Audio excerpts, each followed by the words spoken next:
Isang mapagpalang umaga po sa ating lahat. Narito po muli ang simpleng magsasaka, si Farmer Junes, upang po ating introduce uli ang ating napaka-friendly organic po na tinatawag nating Eco Ensign. Ang Eco Ensign po ay pwede po natin gamitin lalo po sa ating mga halaman.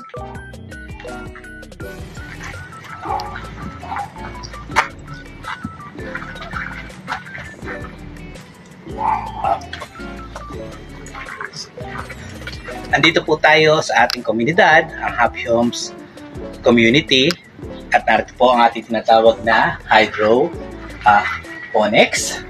Yan po ay mga pechay. 1 week na po yung iba naman po ay 2 days pa lang.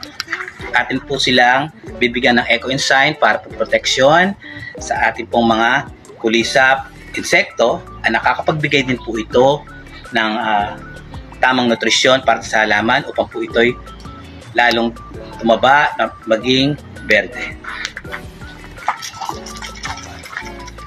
Ito po ay ating kangkong.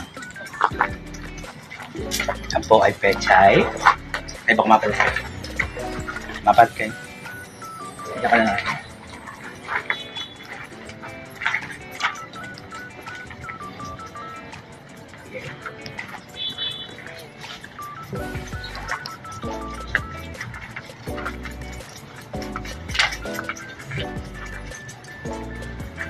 Naman po ay nakatanim sa lupa.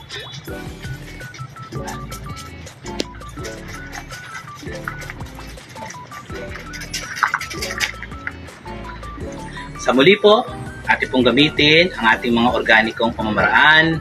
Suportahan po natin ang Eco Ensign.